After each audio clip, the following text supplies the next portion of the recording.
Assalamualaikum warahmatullahi wabarakatuh. Perkenalkan, saya Ahmad Khairul Anam dari Prodi Ekonomi Pembangunan 2019 kelas C.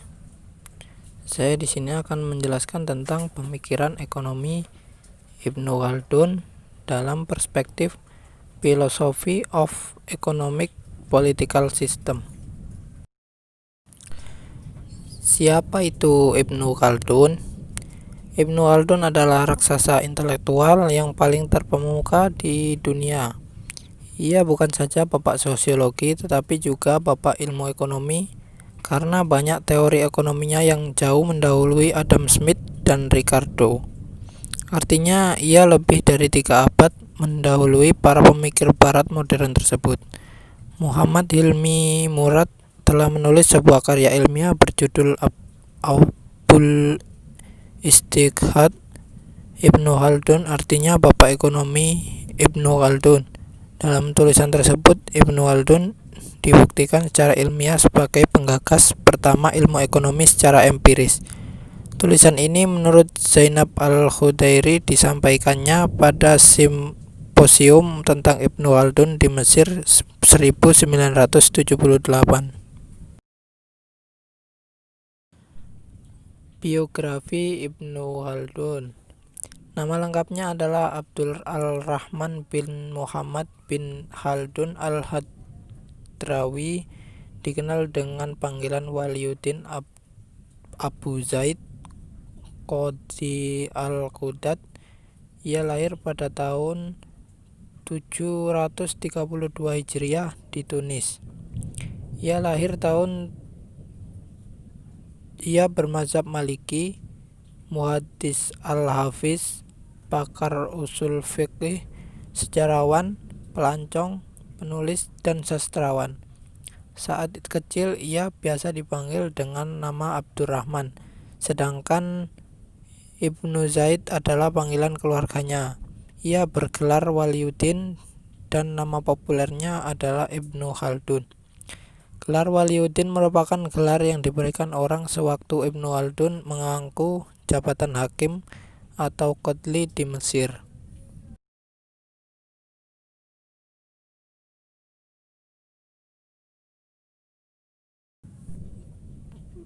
Pemikiran Ibnu Khaldun yang pertama adalah teori produksi. Tabiat manusia dari produksi. Menurutnya manusia adalah binatang ekonomi. Tujuannya yaitu produksi karena manusia dapat dibedakan dari makhluk hidup lainnya dari segi upaya mencari penghidupan dan perhatiannya pada berbagai jalan untuk mencapai dan memperoleh sarana-sarana kehidupan. Sedangkan pada sisi yang lain, faktor produksi yang utama adalah tenaga kerja manusia. Laba produksi adalah nilai utama yang dicapai dari tenaga manusia. Manusia dapat mencapai produksi dengan tanpa usahanya sendiri, seperti melalui perantara hujan yang menyuburkan ladang. Karena itu, manusia harus melakukan produksi guna mencukupi kebutuhan lainnya, dan produksi berasal dari tenaga manusia. Yang kedua tentang teori produksi adalah organisasi sosial dan produksi.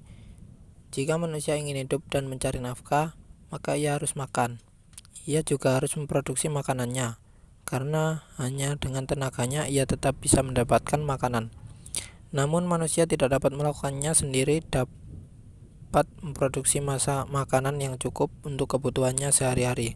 Jika ia ingin bertahan, maka ia harus mengorganisasikan tenaganya melalui modal atau keterampilan. Operasi produksi yang paling sederhana mensyaratkan kerjasama dari banyak orang dan latar belakang teknis dari keseluruhan peradaban. Setiap makanan memerlukan sejumlah kegiatan dan setiap kegiatan memerlukan sejumlah peralatan dan keahlian. Organisasi dari tenaga kerja ini harus dilakukan melalui spesialisasi yang lebih tinggi dari pekerja. Kemudian selanjutnya adalah organisasi internasional dari produksi. Sebagaimana terdapat pembagian kerja di dalam negeri, terdapat pula pembagian kerja secara internasional. Pembagian kerja internasional ini tidak didasarkan kepada sumber daya alam dari negeri-negeri tersebut, melainkan didasarkan pada keterampilan penduduk setempat. Bagi Ibnu Khaldun, tenaga kerja adalah faktor produksi yang paling penting. Semakin banyak populasi yang aktif, maka semakin banyak produksinya. Sejumlah surplus barang yang dihasilkan dapat kiranya diekspor dan dengan demikian akan meningkatkan kemakmuran daerah setempat. Pada bagian yang lain, semakin tinggi tingkat kemakmuran, maka semakin tinggi pula permintaan penduduk terhadap barang dan jasa. Kenaikan permintaan terhadap barang dan jasa menyebabkan naiknya harga-harga barang dan jasa tersebut serta naiknya gaji yang dibayarkan kepada pekerja-pekerja yang terampil. Kemudian pemikiran yang kedua yaitu teori nilai uang dan harga. Yang pertama, teori nilai. Bagi Ibnu Khaldun, nilai suatu produk sama dengan jumlah tenaga kerja yang dikandungnya. Demikian pula karyawan suatu bangsa tidak ditentukan oleh jumlah uang yang dimiliki bangsa tersebut, akan tetapi ditentukan oleh produksi barang dan jasanya dan oleh neraca pembayaran yang sehat. Kedua hal ini sangat terkait satu sama lain. Neraca pembayaran yang sehat adalah konsekuensi alamiah dari tingkat produksi yang tinggi. Teori uang. Uang adalah alat untuk memenuhi kebutuhan manusia. Sejak peradaban kuno, mata uang logam sudah menjadi alat pembayaran biasa walaupun tidak sesempurna sekarang. Sekalipun ukuran kekayaan suatu bangsa tidak ditentukan oleh jumlah uang yang dimiliki, ukuran ekonomis terhadap nilai barang dan jasa perlu bagi manusia bila ingin memperdagangkannya. Pengukuran nilai ini harus memiliki sejumlah kualitas tertentu. Ukuran ini harus diterima oleh semua pihak sebagai tender legal dan penerbitnya pun harus bebas dari semua pengaruh subjektif. Kemudian teori harga. Harga adalah hasil dari hukum permintaan dan penawaran. Penentuan harga dilakukan oleh kekuatan-kekuatan pasar, yaitu kekuatan permintaan dan kekuatan penawaran.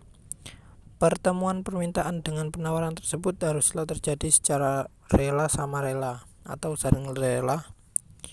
Pada tingkat harga tersebut, tidak ada pihak yang merasa terpaksa untuk melakukan transaksi pada tingkat harga tersebut. Kemudian teori distribusi. Yang pertama adalah gaji. Karena nilai suatu produk adalah sama dengan jumlah tenaga kerja yang dikandungnya, gaji merupakan unsur utama dari harga barang-barang.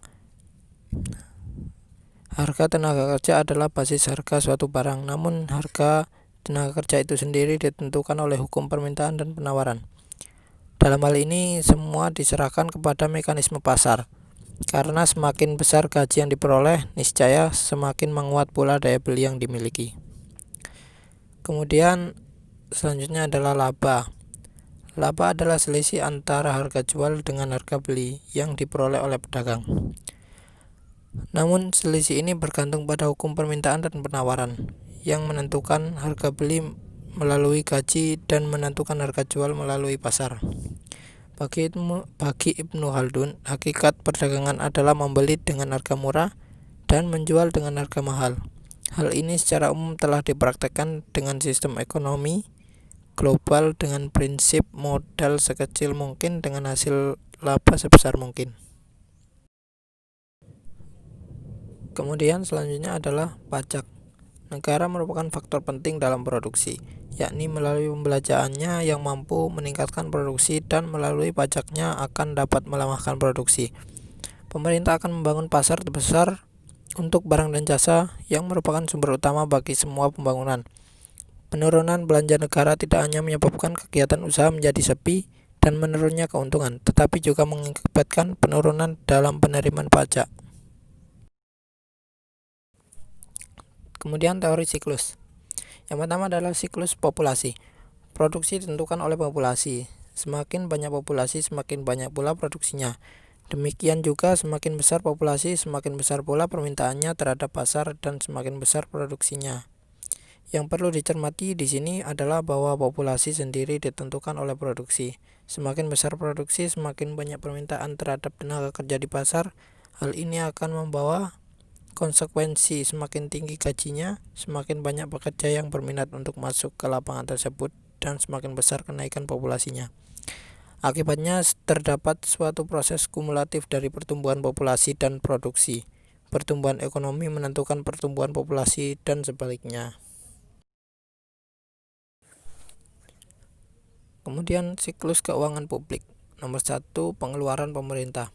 Bagi Ibnu Khaldun, sisi pengeluaran publik sangat penting. Negara merupakan faktor produksi yang penting. Dengan pengeluarannya, negara meningkatkan produksi dan dengan pajaknya negara membuat produksi menjadi lesu. Pada satu sisi, sebagian dari pengeluaran ini penting bagi aktivitas ekonomi. Tanpa infrastruktur yang disiapkan negara, mustahil terjadi populasi yang besar. Tanpa keterjaminan, keterbitan, dan stabilitas politik, produsen tidak memiliki intensif untuk berproduksi, karena mereka takut kehilangan tabungan dan labanya dikarenakan kekacauan dan perang. Nomor 2 adalah perpajakan. Perekonomian yang makmur di awal suatu pemerintahan menghasilkan penerimaan pajak yang lebih tinggi dari tarif pajak yang lebih rendah. Sementara perekonomian yang mengalami depresi akan menghasilkan penerimaan pajak yang lebih rendah dengan tarif yang lebih tinggi. Alasan terjadinya hal tersebut adalah rakyat yang mendapatkan perlakuan tidak adil dalam kemakmuran mereka akan mengurangi keinginan mereka untuk menghasilkan dan memperoleh kemakmuran. Apabila keinginan itu hilang, maka mereka akan berhenti bekerja karena semakin besar pembebanan, maka akan semakin besar efek terhadap usaha mereka dalam berproduksi. Akhirnya, jika rakyat enggan menghasilkan dan bekerja, maka pasar akan mati dan kondisi rakyat akan semakin memburuk serta penerimaan pajak juga akan menurun.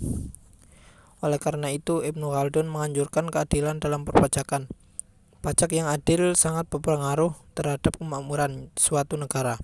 Kemakmuran cenderung bersirkulasi antara rakyat dan pemerintah, dari pemerintah ke rakyat, dan dari rakyat ke pemerintah, sehingga pemerintah tidak dapat menjauhkan belanja negara dari rakyat karena akan mengakibatkan rakyat menjauh dari pemerintah. Teori pembangunan dalam pemikiran Ibnu Khaldun.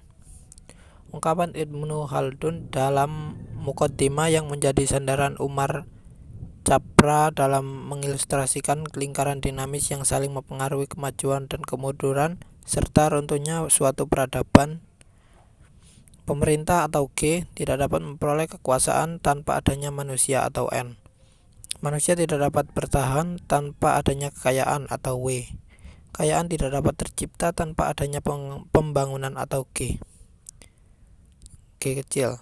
Pembangunan dapat dicapai jika tercapainya keadilan atau J kecil. Keadilan tidak dapat diwujudkan tanpa adanya syariah atau S.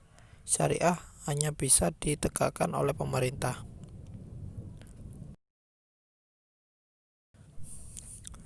Konsep kota dalam pemikiran Ibnu Khaldun.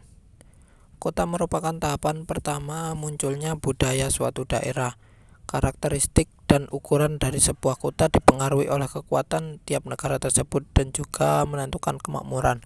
Kekuatan inilah yang nanti akan membentuk sebuah negara atau daulah atau bahkan kepada tahap peradaban atau hadara. Abu Hantas 1983.229 mengklarifikasikan ada 4 tahapan siklus kota yang dipandang oleh Ibnu Khaldun. Yang pertama adalah pembentukan dan berkembangnya keinginan masyarakat Badui untuk mendapatkan kenyamanan dan kemudahan. Nomor 2 adalah pengembangan dan perluasan kota. Nomor 3 adalah kota mencapai tahap kemakmuran, penduduk menjadi terbiasa hidup dalam kemewahan dan mencari kepuasan. Dan yang terakhir, kehancuran kota tak terhindarkan akibat penduduk yang terbiasa dalam hidup kemewahan. Pemikiran Ibnu Khaldun mengenai ekonomi politik. Yang pertama, Ibnu Khaldun tidak berpihak kepada kapitalis, tidak berpihak juga kepada sosialis. Hal ini didasarkan pada ungkapan Ibnu Khaldun mengenai pedagang dan kebijakan pemerintah. Pemerintah tidak serta-merta mengintervensi, namun pedagang juga tidak serta-merta diberikan kebebasan penuh. Yang membuat Perbedaan Ibnu Khaldun memasukkan aspek religius agama yang bersumber pada Al-Quran dan As-Sunnah. Pemikiran ekonomi politik Ibnu Khaldun tidak hanya sekedar membicarakan aspek keadilan saja, namun juga ada aspek kesejahteraan di dalamnya. Dan aspek-aspek ini saling mempengaruhi satu sama lain, dan tauhid menjadi aspek yang memperkokoh kedua tersebut. Yang ketiga, Ibnu Khaldun tidak hanya berbicara mengenai sektor mikro, namun juga sektor makro. Hal ini terlihat Ibnu Khaldun tidak membicarakan aktivitas pedagang, namun juga di lain kesempatan berbicara mengenai kebijakan pemerintah. Produksi dalam pemikiran Ibnu Khaldun merupakan sebuah langkah manusia untuk memenuhi kebutuhannya, dan faktor utama dalam memproduksi sendiri ialah manusia. Kemudian, spesialisasi kerja menjadi bagian penting untuk pertumbuhan ekonomi serta pembangunan ekonomi. Melalui spesialisasi kerja, hasil produksi menjadi lebih besar. Secara agregat, produksi yang dihasilkan oleh manusia yang bekerja secara bersama-sama dan terorganisir lebih besar dibandingkan dengan jumlah total produksi individu dari setiap orang yang bekerja secara sendiri-sendiri, dan lebih besar dari jumlah yang dibutuhkan untuk bertahan hidup. Ibnu Khaldun memandang bahwa yang memiliki keterampilan dipandang lebih baik, karena dalam melaksanakan pekerjaannya itu tidak membawa dampak yang merugikan. Jika ada yang merugikan melalui sifat dengan tidak adanya kejujuran, Ibnu Khaldun memberikan saran dengan mengadakan pengawasan yang lebih. Kemudian Ibnu Khaldun mendukung standar moneter dengan menggunakan emas dan perak dikarenakan pada masa konstannya harga emas dan perak. Kemudian harga berasal dari permintaan dan penawaran. Pengecualinya ialah logam emas dan perak yang menjadi standar moneter. Semua barang yang lain mengalami fluktuasi harga tergantung dari permintaan dan penawaran yang ada di pasar. Jika penawaran barang itu rendah, maka permintaan akan meningkat. Begitu pula harga barang tersebut sebaliknya. Jika penawaran barang itu berlimpah ruah, harga akan berbanding terbalik.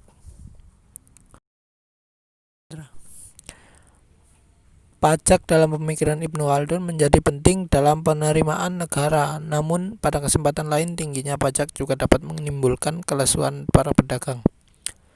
Kemudian bagi Ibnu Khaldun, variabel-variabel ini sangat mempengaruhi satu sama lain. Pemerintah G tidak dapat memperoleh kekuasaan tanpa adanya manusia atau N. Manusia tidak dapat bertahan tanpa adanya kekayaan atau W. Kekayaan tidak dapat tercipta tanpa adanya pembangunan atau G kecil. Pembangunan dapat dicapai jika tercapainya keadilan atau C kecil. Terjadi keadilan tidak dapat diwujudkan tanpa adanya syariah atau S. Syariah hanya bisa ditegakkan oleh pemerintah. Dan yang terakhir, suatu peradaban dapat bermula dari kota. Dan kota tidak selamanya jaya, namun juga ada masanya. Kemewahan dapat membawa kehancuran, tidak hanya manusia itu sendiri namun juga peradaban.